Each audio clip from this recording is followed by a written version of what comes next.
Bonjour à toutes et à tous, Beshem Hashem Naaseh Venatzliach. Alors voilà, aujourd'hui on va aborder un sujet qui est très important pour le moral de tout à chacun. Et oui, parce que comme vous le savez,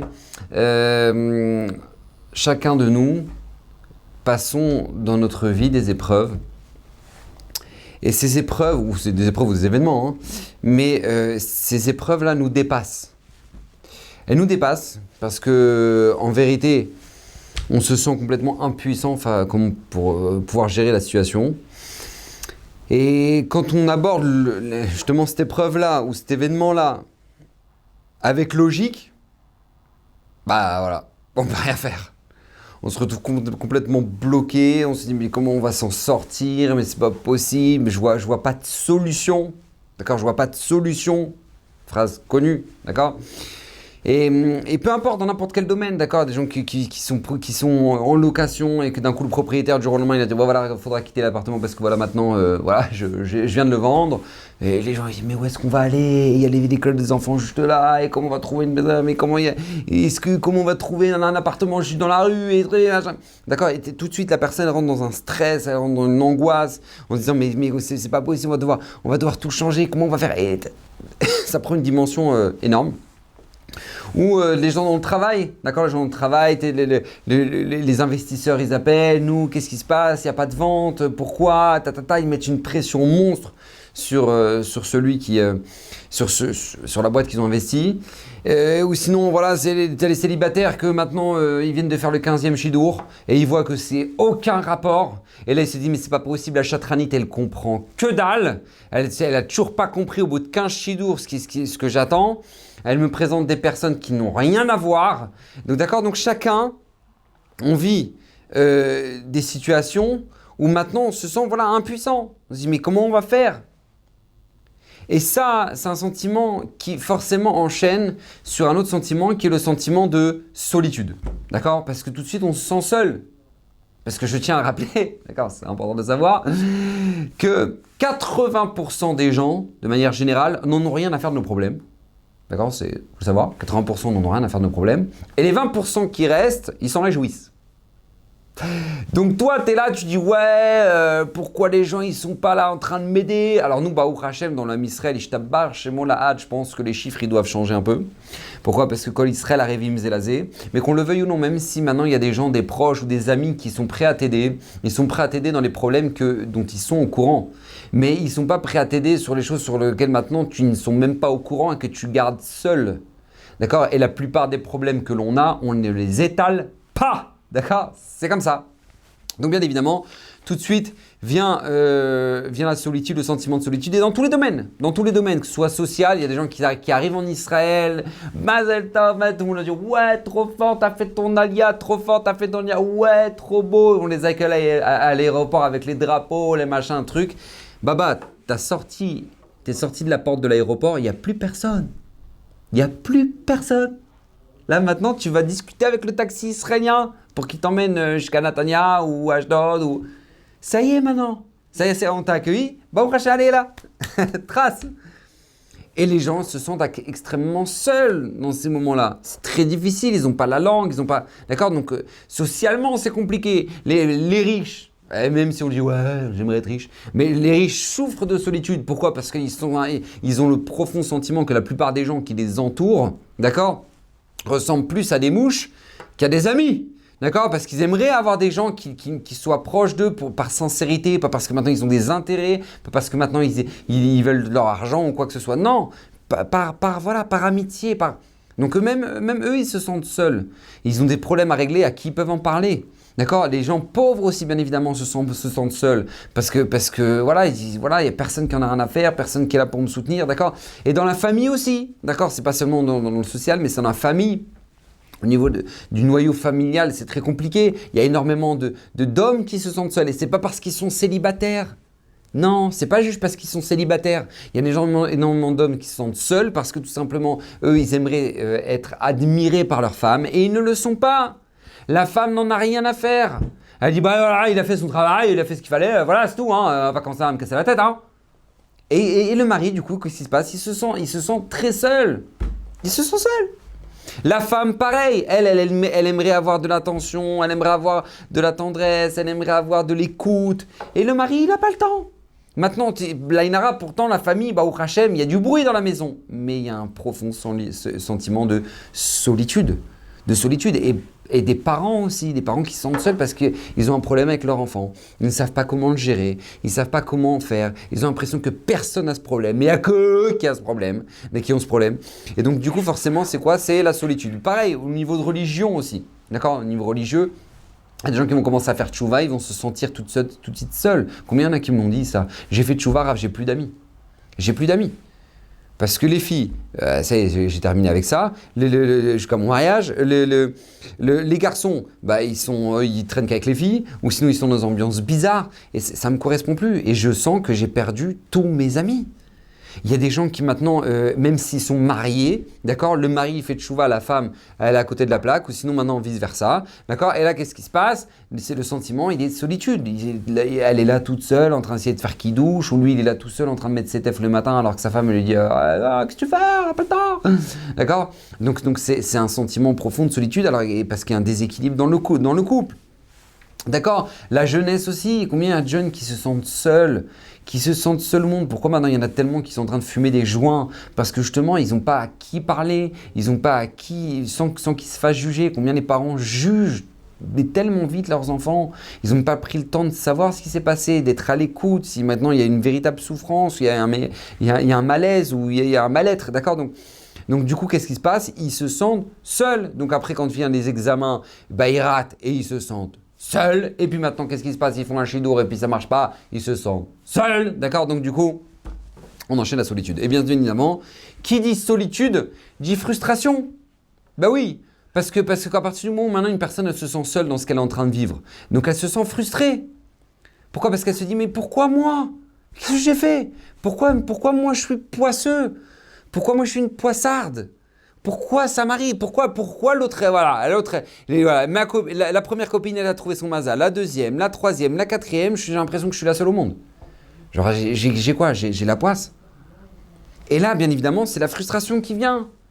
Et même si maintenant, elle n'est pas seule, la personne n'est pas seule dans ce type de problème, d'accord? Il y en a énormément, d'accord? Mais ça n'empêche que maintenant, la personne vit cette épreuve-là elle ne se rassure pas comme ça, elle se dit non, je suis seule dans le corona, ça touche le monde entier le corona, mais chacun se dit je n'en peux plus. Pourquoi? Parce qu'on n'est pas touché de la même manière. C'est pas parce que maintenant lui il a le corona, mais du coup qu'est-ce qui se passe? Sa santé elle est en danger. Lui il a le corona, lui il est touché par le corona parce que financièrement il peut plus s'en sortir. Lui il est touché par le corona parce que qu'est-ce qui se passe? Il va devoir quitter son appartement parce qu'il a plus les moyens de pouvoir payer le loyer. Lui il est touché par le corona parce que lui il vit des voyages et que maintenant il peut plus voyager. Donc chacun il est touché dans le domaine dans lequel il vit, d'accord, dans son cercle, dans son noyau familial, dans son monde à lui dans lequel il évolue, chacun est touché différemment. Donc on a tous l'impression qu'en fait, on est touché personnellement. Et donc bien évidemment, on se sent seul. D'accord? Donc c'est comme ça.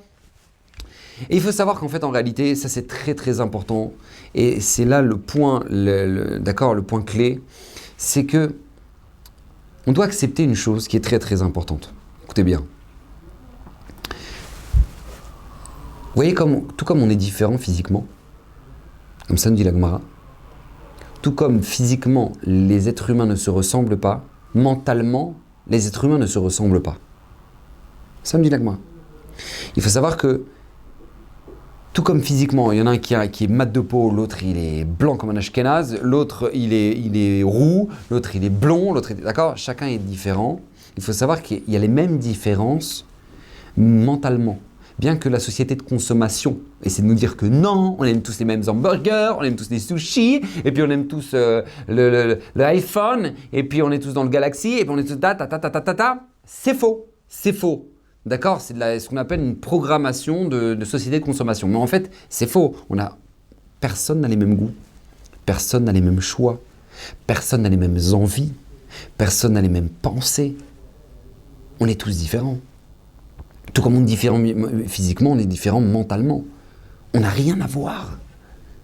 Et si cette différence, elle existe et qu'elle est claire, non seulement physiquement mais mentalement, elle existe forcément dans le vécu. D'accord? Dans le vécu, on n'est pas tout... Parce qu'on n'a pas grandi avec les mêmes parents, parce qu'on n'a pas grandi avec les mêmes grands-parents, parce qu'on n'a pas grandi avec les mêmes amis, parce qu'on a grandi dans des écoles différentes, parce qu'on a grandi dans des villes différentes, on a grandi dans une société qui était différente, donc une mentalité différente, donc on n'a pas le même vécu. Donc c'est pas... Et en plus, c'est pas seulement qu'on n'a pas le même vécu, c'est que chacun de nous, Akadosh Baruch Hu, il nous a tamponné avec une particularité. Chacun de nous, on a une particularité que personne d'autre a. D'accord? Il y a des gens qui ont des dons. Lui, il a un don pour la musique. Lui, il a un don pour dessiner. Lui, il a un don pour le business. Chacun, il a un don. Mais il y a des gens qui maintenant, ils sont pas du tout matheux. C'est-à-dire, au niveau des maths, c'est une catastrophe. Mais par contre, ils peuvent t'apprendre 15 langues. Tu les balances un mois dans un pays, il te sait parler couramment, il connaît même les expressions. D'accord? Et tu as des gens que non, les langues, ils sont complètement nuls, mais au niveau des maths, ils ont une tronche qui est blainara. D'accord? Donc chacun de nous, Akadosh Baruch Hu nous a créé avec notre particularité et on doit l'accepter. Alors vous allez dire, mais oui, mais Kvodarav, on l'accepte très bien, on le sait très bien ça. Alors si tu acceptes qu'il y a une différence dans ton physique, donc forcément tu as une différence dans ton mental, tu as une différence dans ton vécu, tu as une différence dans tes prouesses, dans tes particularités. Alors si tu as une différence dans tout ça, forcément que tu as une différence dans tes épreuves. Bah oui. C'est pour ça que ne sois pas étonné que tu te sentes seul. Parce que si tu es seul et unique, forcément que dans tes épreuves, tu seras seul et unique. C'est pas étonnant. D'accord? C'est QFD, c'est clair. Et ça, c'est important de se le répéter. C'est important de le savoir, je vais vous expliquer pourquoi. Mais c'est important de le savoir parce qu'il y a des choses qui seront des épreuves pour certains, mais qui n'en seront pas pour d'autres. Une fois, j'étais dans une maison de quelqu'un qui, Baruch Hashem, Blainara Ben Porat Yosef, a de l'argent. Et ils ont une bonne, d'accord, à la maison. Et j'ai beaucoup aimé ce qu'il a fait. Parce que même si, Baruch Hashem, il a de l'argent et ses enfants, ils grandissent dans la richesse, eh ben, il dit une chose à ses enfants qui est très importante. Il leur disait le matin, il passait dans les chambres comme ça, je l'ai vu faire. Le matin, il passait dans le couloir, il regardait les chambres de chacun et il disait, regarde, viens faire ton lit. Toi, ramasse tes baskets. Toi, tes habits, tu ne laisses pas sur la chaise, tu les mets dans ton armoire. Et à chacun de ses enfants, il leur disait ce qu'il fallait faire. Il dit, c'est pas parce qu'on a une bonne qu'elle est censée ranger. Elle n'est pas là pour ranger, elle est là pour nettoyer. Et c'est très fort ce qu'il a fait. Ce qu'il fait, c'est très fort.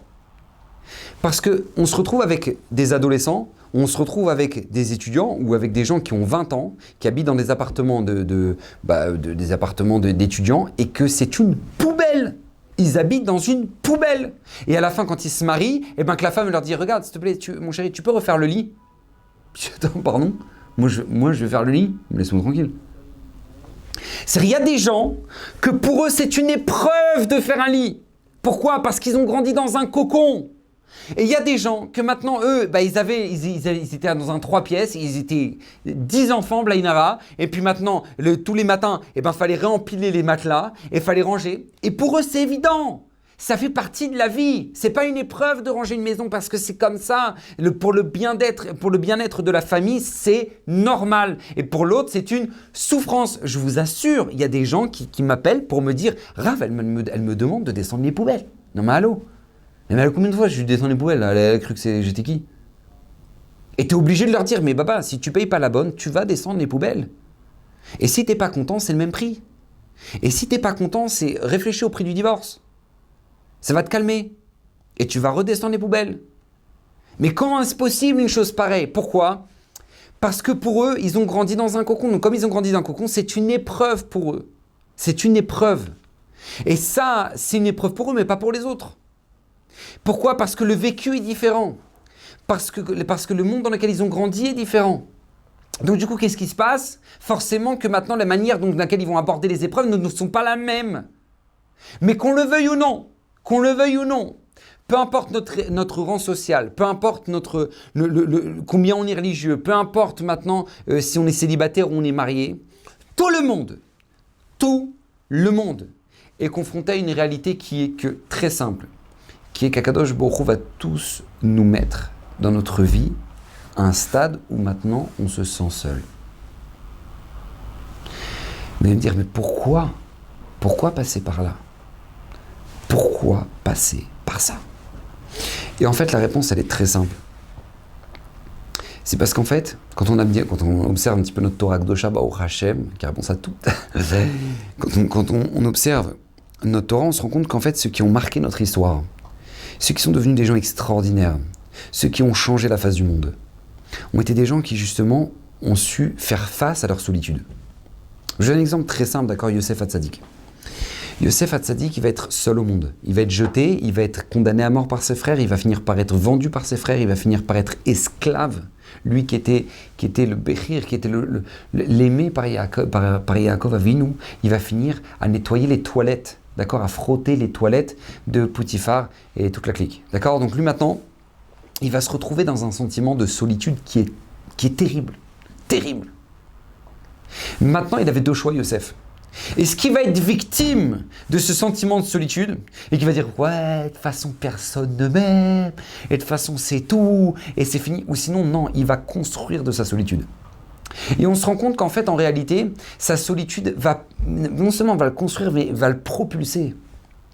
Parce que quand on regarde les enfants qui vont sortir de Yosef, Ephraïm et Ménaché, sont des enfants d'une telle petite coûte que même eux qui sont des enfants de Shvatim, Yosef, d'accord, Yosef, il faisait partie normalement d'un des Shevet, et ben même eux, Ephraim et Ménaché, vont être propulsés au rang de Reuven, Shimon, Lévi, Yehuda.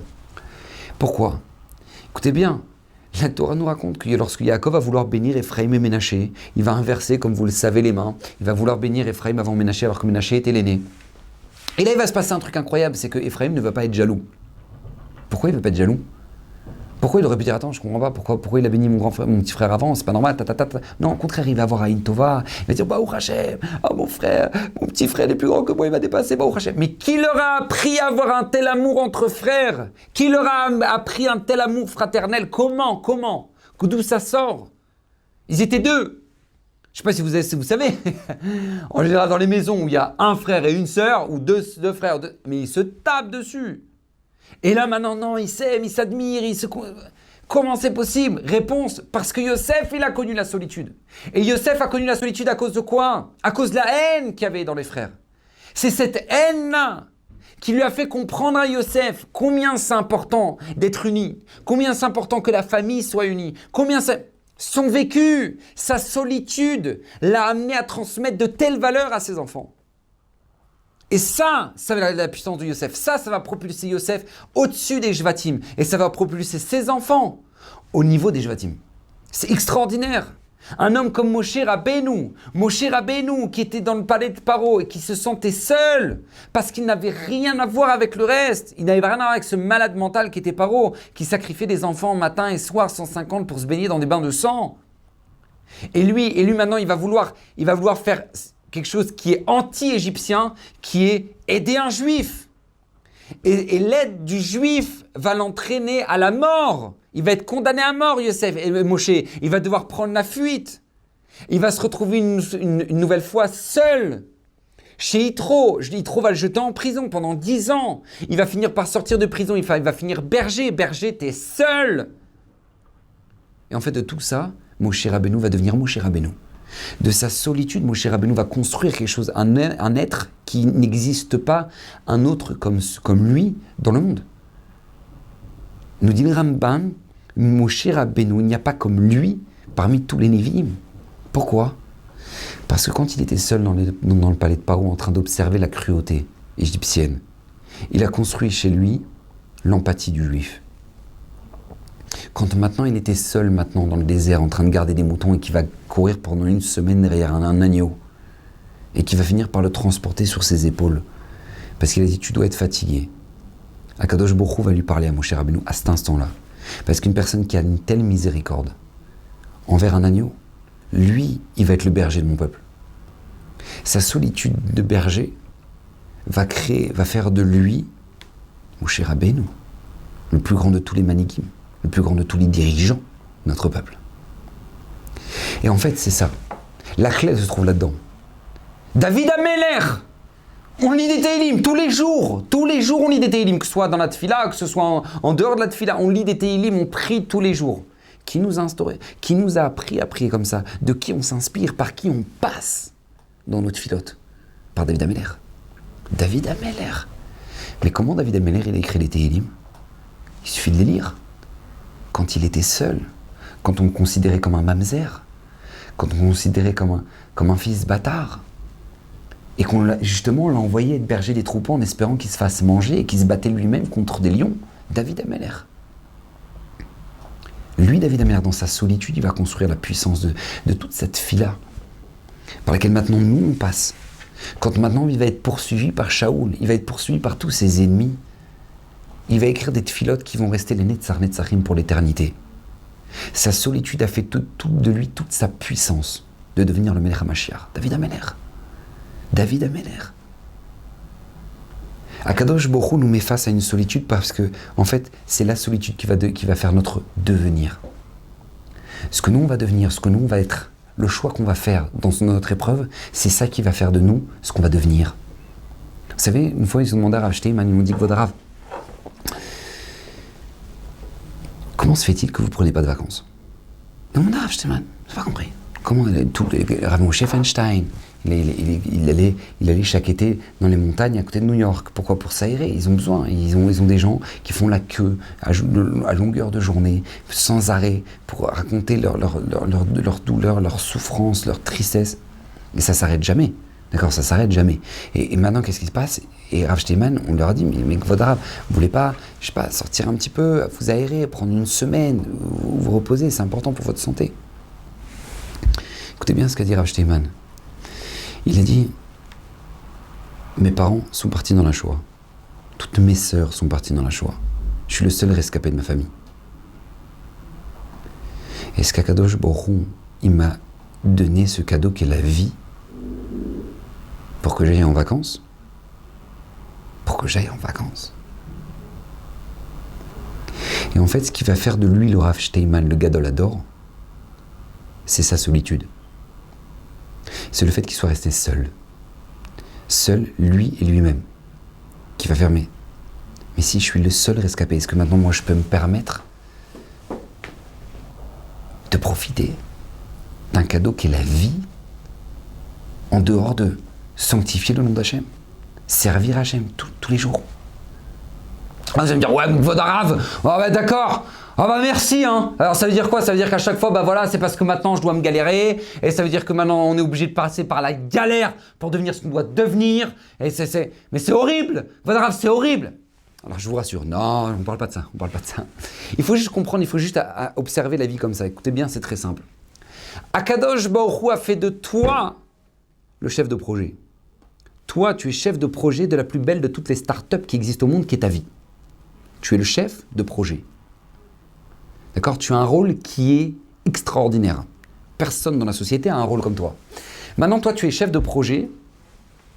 Et maintenant, ta startup, c'est ta vie. Et le patron, c'est Hachem. Ça, c'est la vie. Tu te sens seul. C'est normal. Tu es chef de projet.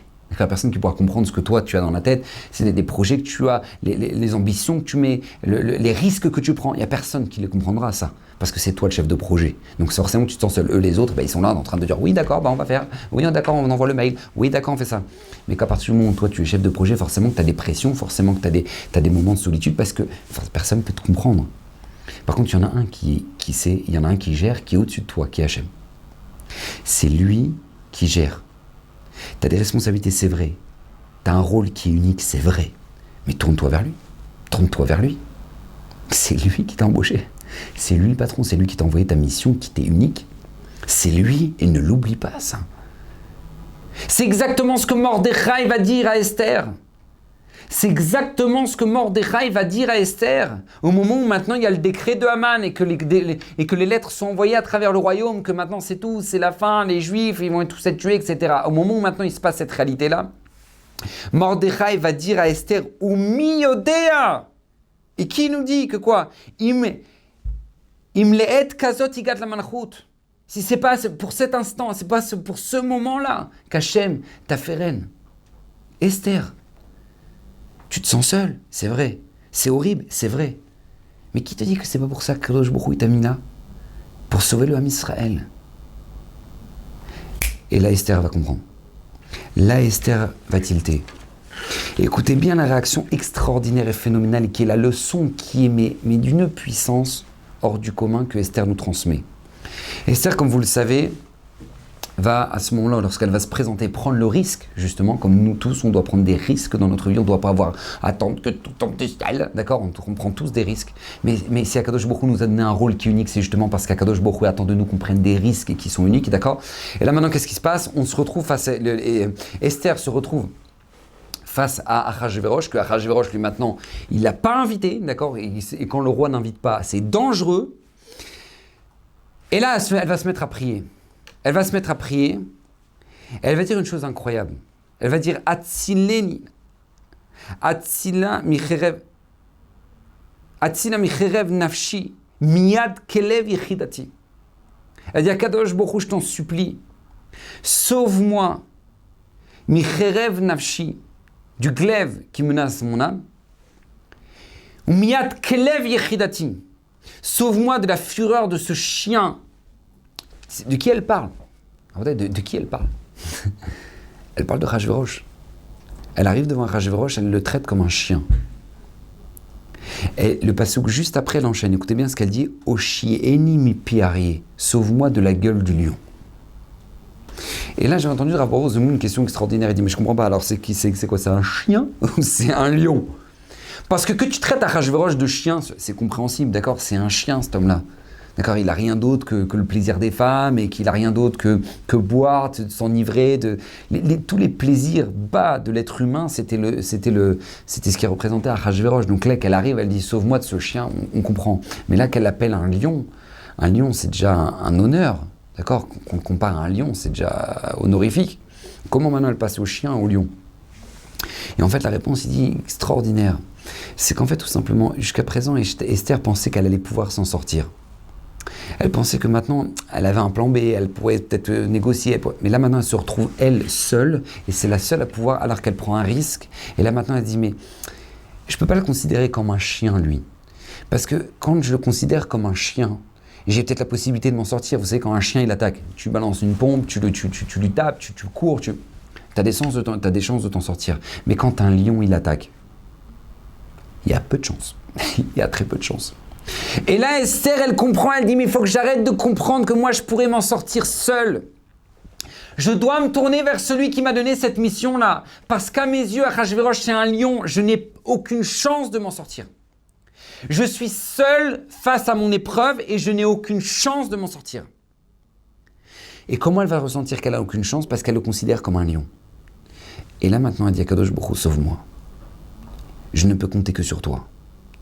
Et en fait, à partir du moment où Esther va compter que sur Akadosh Baruch Hu, alors là on comprend un phénomène qui est extraordinaire et qui est primordial dans notre vie.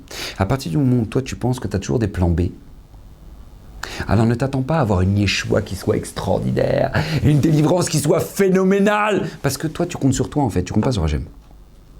Mais quand maintenant toi tu es face à une situation, tu te sens seul, et que là maintenant tu dis Hachem, si t'es pas là, il n'y a pas, je suis cuite, il n'y a pas. Alors là, tu mises sur une Yeshua divine, sur une délivrance divine. Et là, quand tu mises sur la délivrance d'Akadosh Baruch Hu, ça vient le gros lot. Vous savez, David Ameller lui dit lui-même dans Tehillim, il dit une phrase extraordinaire, il dit « Ad matai tastir panecha mimeni » David Ameller, il implore Akadosh Baruch Hu, il dit « Hachem, je t'en supplie, jusqu'à quand tu vas voiler ta face de moi? Ad matai » Ad ana ashit etzot benafshi. Jusqu'à quand, Akadosh Baruch Hu, je serai sans solution? Quand? Comme ça, David Ameller nous dit, d'accord, je vous relis le passouk extraordinaire. Ad ana tastir panei ramim, jusqu'à quand tu voiles ta face de moi? Ad ana ashit etzot benafshi. Jusqu'à quand maintenant j'aurai plus de solution pour m'en sortir? Et en fait, l'Admor de Roujin, il dit, c'est pas comme ça qu'il faut lire le passouk. C'est pas comme ça qu'il faut lire le passouk. Écoutez bien ce que nous apprend David Ameller. Ad ana tastir panai mimeni. Jusqu'à quand, Kadosh Baruch Hu, je vais être seul et que je vais me sentir seul dans l'épreuve et qu'il n'y a personne qu'avec moi? Jusqu'à quand? La réponse, elle est très simple, c'est David Ameller lui-même qui le dit. Ad ana ashit etzot benafshi. Tant que moi, je continuerai à espérer que je peux trouver des solutions seul. Ad ana jusqu'à ce que moi je trouve des solutions. Moi, tant que je suis en train de me dire, oh, attends, bon alors je vais essayer de faire ça, je vais faire truc, je vais machin, tant que tu trouves, tu penses et tu es encore en train de compter sur toi-même et tes solutions, sache que Akadosh Baruch Hu te dit, regarde, débrouille-toi. Tu penses que tu peux gérer, débrouille-toi. Mais quand tu arrives devant un Kadosh Baruch Hu, Ani Hachem, j'ai rien. Hachem, j'ai rien, il n'y a que toi qui peux me sauver. Ta solitude va créer une Yeshua qui est divine. Une délivrance qui est divine.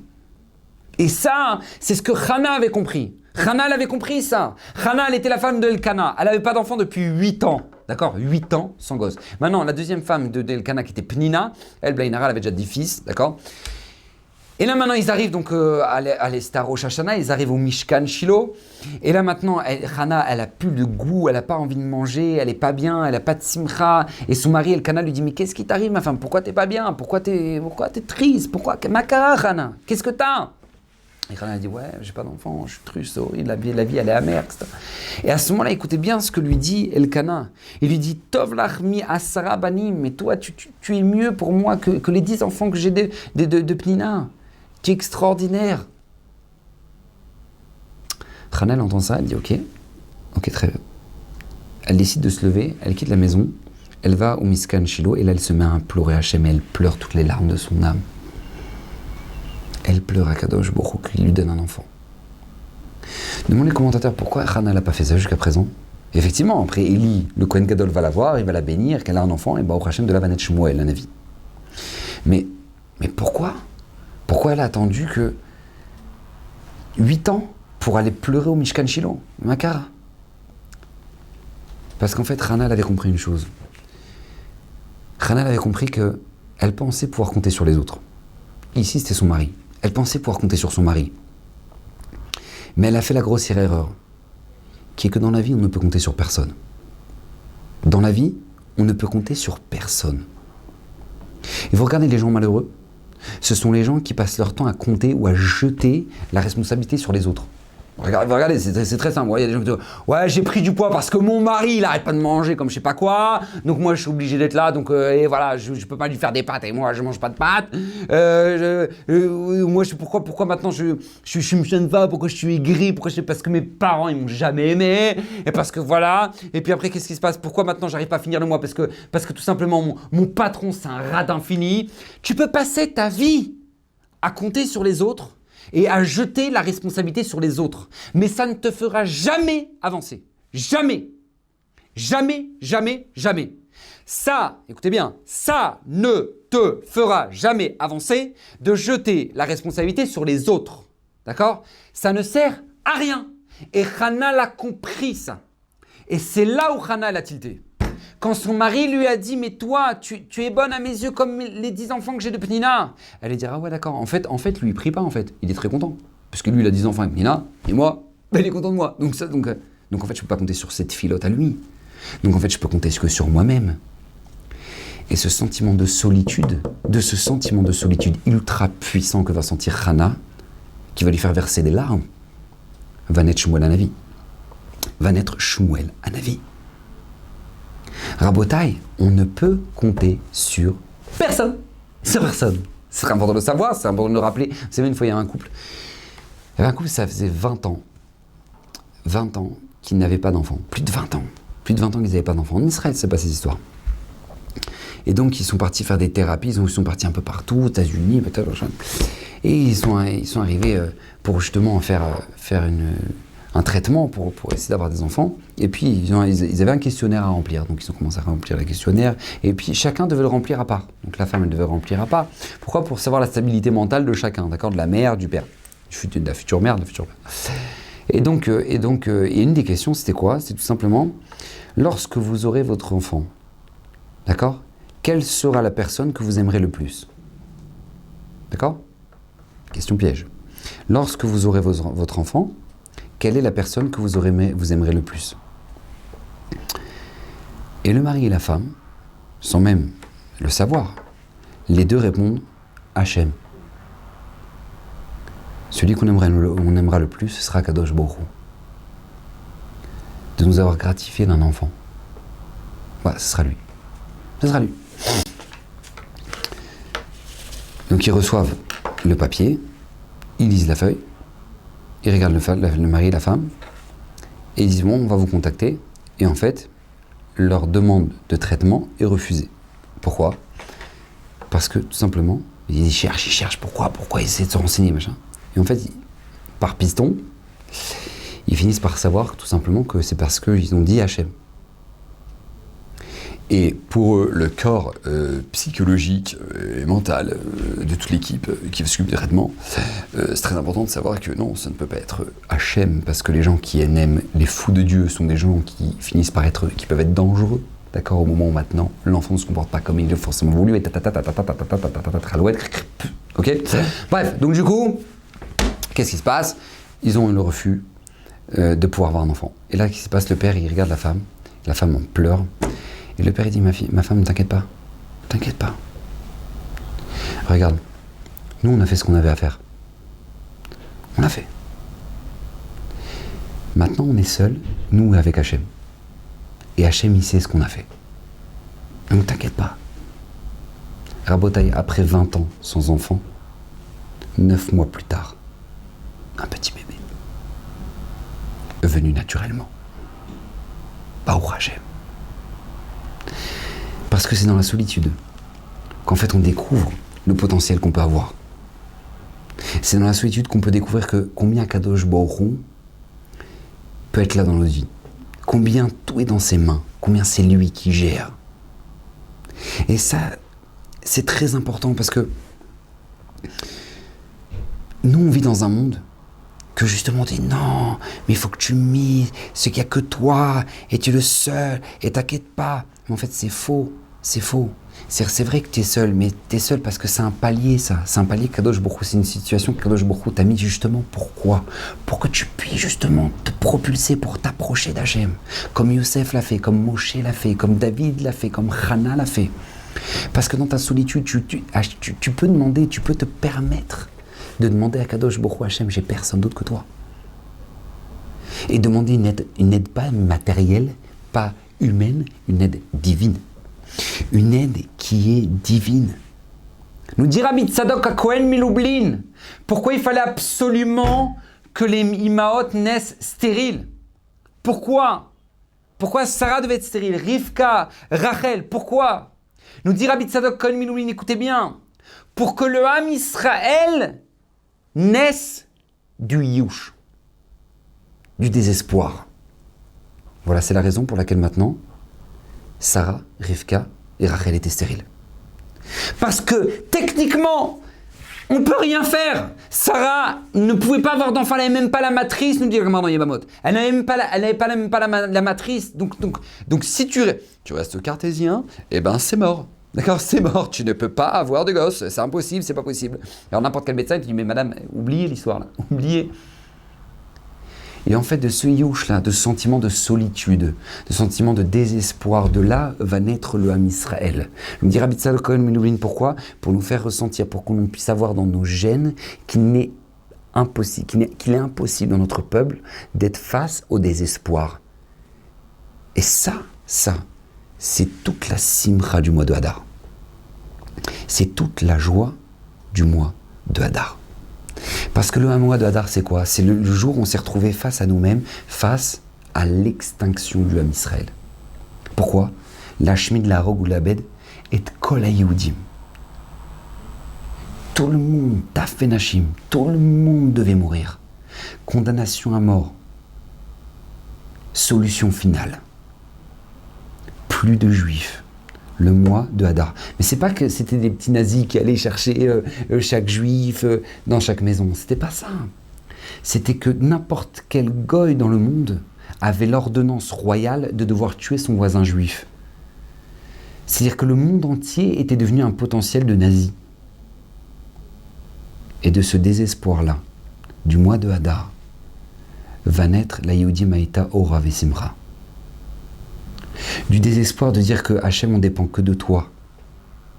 De l'ordonnance de l'extermination du Ham Israël va naître la renaissance du clan Israël. Parce que chez nous, il n'existe pas le désespoir, ça n'existe pas. La solitude dans laquelle tu peux être, elle n'est qu'un tremplin pour pouvoir justement te propulser à un niveau extraordinaire. La renaissance du Ham Israël. Si je voudrais raconter une histoire. L'amour de Mitzans Klausenburg. Donc j'adore raconter l'histoire parce qu'il est tellement phénoménal. Il a créé le quartier de Kiryat Sanatania, et c'est lui qui a fait l'hôpital de Laniado. Lui, quand il est sorti des camps, tout de suite, hein, alors qu'il était encore en Allemagne, je ne sais pas si vous imaginez, il a créé une yeshiva avec des Bachorim qui étaient rescapés de la Shoah, qui étaient des squelettes. Il a remonté une yeshiva de 40 Bachorim, qui ne s'arrêtaient jamais d'étudier H24. Matin, midi, soir, ils s'enchaînaient tout le temps, pour qu'il y ait de l'étude de la Torah dans le monde. Parce qu'il ne savait pas ce qui se passait en dehors du monde, ce qui se passait en Israël, ce qui se passait aux États-Unis, il n'était pas au courant. Donc il voulait qu'il y ait de la Torah tout le temps pour que le monde se maintienne. Et ces chassidim, ils sont venus le voir. Et c'était la fête de Sukkot. Ils lui ont dit, mais Rav, comment on va trouver de la simra? Simra de Sukkot. Et là, écoutez bien la puissance de l'enseignement de Rabbi de Mohamed Sanz-Klosenborg. Il va leur dire comme ça. Il va leur dire, vous savez, quand l'homme Israël est sorti d'Égypte, nous on ne se rend pas compte, mais on parle d'un peuple que ça fait 210 ans d'esclavage, dont les 80 dernières années étaient fatales. C'était une catastrophe. C'est-à-dire on plaçait un bébé à la place des briques. C'était une souffrance, des mutilations des corps qui étaient terribles. Est-ce que vous avez vu qu'il y a un peuple qui est venu nous accueillir à la fin? Quand on est sorti d'Égypte, sorti de cet esclavage, est-ce qu'il y a un peuple qui est venu nous voir en nous disant « Oh, Baruch Hashem, Am Israël, vous êtes sortis, quelle bonne nouvelle, mais ça nous fait tellement plaisir !» Tout le monde s'en tape. Personne n'en a rien à faire. Chacun a vécu sa vie. Il dit Mohamed Sanz-Klosenborg, eh ben c'est exactement ce qu'on a vécu. Vous savez, c'est exactement ce qu'on vit actuellement. On est dans l'après-Shoah. Vous croyez qu'il y a des pays qui sont venus après l'après-Shoah et vont dire « Oh, le pauvre Am Israël, mais vous rigolez, mais on va leur donner des palais, on va les sortir des rescapés, on va leur donner des châteaux, on va leur donner des villas avec piscine. » On leur a donné des baraquements à 2 balles, en bois, qui étaient des camps de réfugiés en attendant qu'on fasse ce qu'on fasse d'eux. Et qu'on les envoyait dans des bateaux, et qu'on leur a donné une terre d'Israël, il n'est pas suffi qu'il y ait l'indépendance, que maintenant, les rescapés de la Shoah eux-mêmes, ils ont dû prendre les armes pour se battre. Et ils étaient où les autres? Où elles étaient les nations là? Personne à l'appel. Tout le monde s'en tape. Leur dit l'Allemand Sanz-Klosenborg, vous voyez cette solitude là? La solitude du Ham Israël à la sortie d'Égypte, la solitude qu'on est en train de vivre. Eh bien, c'est ça qui a donné la pitié du Ham Israël à Hachem. Et c'est ça qui va faire qu'on va recevoir la Torah et qu'on va être un peuple comme personne. Parce qu'on est unique. Et qu'on est prêt à tout affronter. Et que n'importe quelle solitude ne nous fait pas peur. Mais bien au contraire, elle nous propulse. Cette sortie d'Égypte, là où dans laquelle maintenant on se sentait seul, cette sortie d'Égypte va faire de nous Mamlechet Kohanim Vegoy Kadosh. Un peuple kadosh qu'est le Ham Israël. Toute solitude qu'on vit dans notre vie, c'est un tremplin. L'Allemand Sanz-Klosenborg, c'était un homme qui aurait pu toucher les indemnités de bonne conscience de la part de l'Allemagne. C'est pas ce qu'il a fait. Il a dit, moi je vais bâtir Eretz Israël. Et il n'est pas parti planter des arbres. Il a tout simplement créé un hôtel, il a créé un hôpital. Il a créé des yeshivot. Il a créé des kolélim. Il a créé la vie. La vie. Rabotaï, cette vie-là qu'il a créée, il n'y a que le Ham Israël qui peut sortir une chose pareille. Mais une puissance inimaginable d'avoir connu la mort et pouvoir être à la retraite tranquille et se dire non, c'est bon. Il dit non, ce monde, il vaut la peine. Ce monde, il vaut la peine. La vie en vaut la peine. Et il va redonner vie à des milliers de chassidim, à tout le monde, à nous-mêmes. À tout le monde, il va redonner vie. Goût à la vie. Lui qui a connu la mort, il va redonner goût à la vie. Ça, c'est la force. Ça, c'est notre force. Alors c'est vrai, on traverse une période qui est difficile, une période qui est éprouvante, c'est vrai. Mais nous dit la Gemara dans Sota, à la fin des temps, tout va partir en sucette totale. D'accord? C'est-à-dire la société, elle n'aura plus de valeur. La société va valoriser des choses qui ne servent à rien et va mépriser des choses, par contre, ce qui est censé être des vraies valeurs. Il y aura de la haine dans la rue, il y aura de l'insulte, il y aura de l'arrogance, il y aura du viol, il y aura ce qu'il y a de pire. Mais jamais. Mais comment on a pu tomber dans une telle bassesse alors qu'on est censé, on a tout matériellement? Et on est tombé dans la pire des bassesses. La Mishnah en Pirkei Avot, la Mishnah dans Sota, vous savez ce qu'elle nous dit? Elle nous dit, face à cette telle situation, il ne nous restera qu'une seule solution. C'est quoi? En lanu lemin leishaen. Et la leavenu sheba shamayim. En lanu lemin leishaen. Et la leavenu sheba shamayim. On se retrouve exactement face à la situation que Esther était. Que maintenant c'est vrai. On ne sait pas quoi faire, nos enfants, dans quelle école, oui, mais si je mets dans une école religieuse, alors je vais devoir faire ça, C'est vrai, on doit prendre des responsabilités. C'est vrai, on doit prendre des risques. C'est vrai, on doit se battre. Mais la vie en vaut la peine. La vie en vaut la peine. Parce que ça va être tellement beau. Ce que tu vas récupérer de ça. Ah, tu dis, oui, mais c'est pas évident. Je dois me battre avec ma famille pour leur expliquer que je peux pas dire Shabbat parce qu'eux, ils mangent pas cachère. C'est vrai, c'est un combat. C'est vrai, c'est vrai. Mais ça en vaut tellement la peine. Ça en vaut tellement la peine. C'est tellement extraordinaire ce qui t'attend à la fin. Cette solitude-là, elle donne tellement de fruits. Parce que la solitude du Ham Israël a donné le Kabbalat Torah. La solitude des Juifs d'après la Shoah va reconstruire notre magnifique pays. Et ce combat-là en vaut la peine. C'est pas maintenant qu'on doit baisser les bras. C'est pas maintenant que eux, Baruch Hashem, nous ont donné le chemin à suivre. Eux qui ont tellement vécu et des solitudes qui peuvent être bien pires que les nôtres. Eux nous ont tracé le chemin, on ne peut pas être ingrat. On doit suivre. On doit montrer que nous, on y répond présent. À Kadosh Baruch Hu, tu nous as appelés, on est là. À Kadosh Baruch Hu, tu attends quelque chose de nous, on est là. Et on sait à Kadosh Baruch Hu que dans n'importe quelle situation, même les pires, de solitude de tout à chacun, Hachem, tu es là et toi seul peux nous sortir de ça. Seulement, on ne peut s'appuyer que sur notre Père qui est dans les cieux. Tu vas dire, mais non, Rav, c'est fermé, c'est bloqué, ces trucs, regarde, l'aéroport, il est fermé, le truc, le machin, le business, il est complètement foutu, et maintenant la famille, c'est tout, ces trucs, et les écoles, les machins, Non, Hachem te donnera des forces.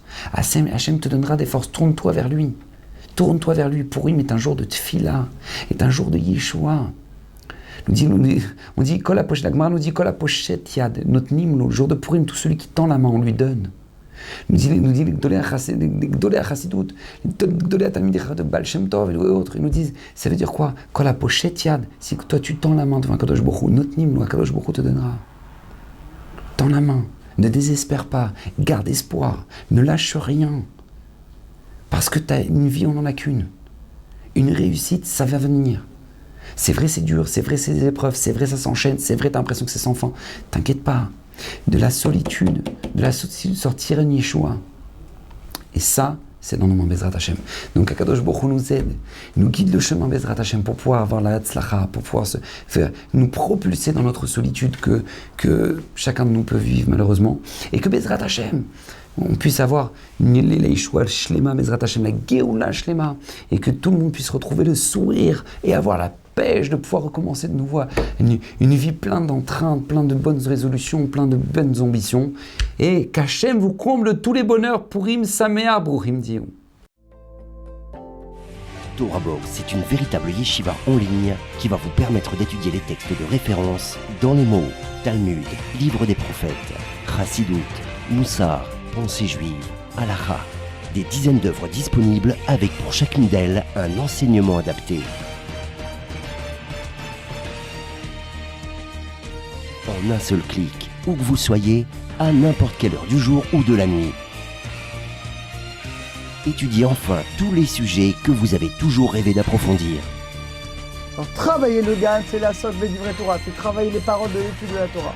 Et c'est quoi garder le GAN? C'est l'ishma, mitzvota, de garder le mitzvot. Aujourd'hui, la Torah n'a jamais été aussi proche de nous.